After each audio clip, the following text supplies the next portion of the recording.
বিসিবির সকল কলকাঠি যেন একাই নাড়ছেন কোচ সালাউদ্দিন। টিম সিলেকশন থেকে শুরু করে প্রতিপক্ষ team analysis, fielding coach, batting coach, এমনকি প্রধান কোচের দায়িত্ব পালন করেন কোচ সালাউদ্দিন। তাহলে প্রশ্ন হচ্ছে, বাকি যারা আছেন তাদের দায়িত্ব কি পুরো টিমের মাঝে? সকল কাজ যদি কোচ সালাউদ্দিন একাই করে থাকেন, তাহলে বাকিদেরকে বেতন দিয়ে রাখার কাজেই বাকি। সকল বেতন যদি কোচ সালাউদ্দিনকে দেওয়া হয়, তাহলে সকল ভুলের অপরাধও কোচ সালাউদ্দিন মাথায় তুলে নেবেন। যদি এরকমটি না হয়, তবে সকল ভুলের অপরাধের বোঝা কেন সালাউদ্দিনের মাথায়?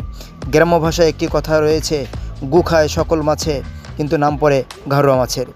18 কোটি জনগণ এই সমস্যার যদি সমাধান খুঁজে না পায়, তাহলে জাতি আসলেই নির্লজ্জ হয়েই থেকে যাবে। বিসিবির যত দায়িত্ব সব যদি একজনের কাঁধে চলে আসে, তাহলে বাকি প্লেয়ারদের টিম সিলেকশন, কোচ, বিসিবি এত আয়োজন কিসের বা প্রয়োজন, বা কী কারণেই সকল দোষ যেন কোচ সালাউদ্দিনের তীরে, এবং সকল অপরাধ যেন কোচ সালাউদ্দিন নিজেই করে থাকেন। তাহলে এত বোঝা মাথায় নিয়ে কেন কোচ সালাউদ্দিন এই দায়িত্ব বহন করবেন? সে তো ভালোই ছিলেন,